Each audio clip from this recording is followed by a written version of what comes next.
Hello guys, আসসালামু আলাইকুম। কেমন আছেন আপনারা সবাই? আলহামদুলিল্লাহ ভালো আছেন, আমরাও ভালো আছি। আজকে আম্মাকে নিয়ে ডাক্তারের কাছে এসেছি ডাক্তার দেখাতে। আম্মা অনেকটা অসুস্থ। ডাক্তার দেখানোর পরে টেস্ট দিছিল আমাদেরকে। দুইটা টেস্ট করাইছি, একটা টেস্ট করাইছি আর একটা করাবো খাওয়ার পরে, এজন্য খেতে আসলাম। মেয়েকে এই ফাঁকে স্কুল থেকে আবার নিয়েও এসেছি। এখন আমাদের আলট্রাসাউন্ড করার পালা। আলট্রাসাউন্ড হয়ে গেলে আবার একটা টেস্ট দিছে, ওটা করাবো। পরে বিকেলে গিয়ে আবার আলট্রাসাউন্ড করে আসছি। পরে রান্না বান্না শেষ করলাম,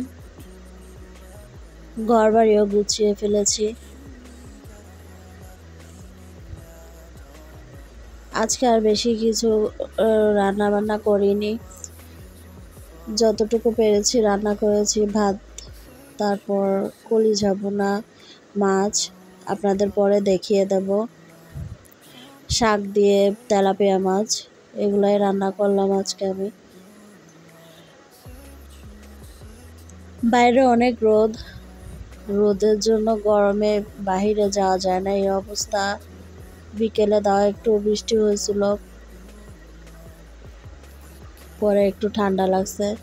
এই যে আপনাদের সাথে দেখিয়ে দিলাম আমি কি আজকে রান্না করলাম। এখানে ঝাটকা ইলিশ, আলু আর কচু বেগুন দিয়ে রান্না করেছি। এটা তেলাপিয়া মাছ দিয়ে পুঁই শাক রান্না করেছি, আলু দিয়েছি এখানে একটি।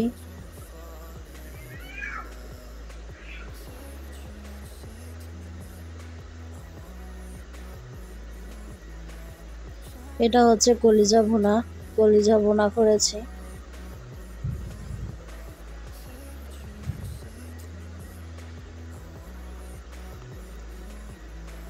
যাই হোক, যতটুকু রান্না করতে পেরেছি অতটুকুই করেছি। আপনারা দোয়া করবেন যাতে আমার শাশুড়ি আম্মা সুস্থ হয়ে যায় তাড়াতাড়ি। আজকের মতো এই পর্যন্তই। আপনারা সবাই ভালো থাকবেন, সুস্থ থাকবেন। আসসালামু আলাইকুম।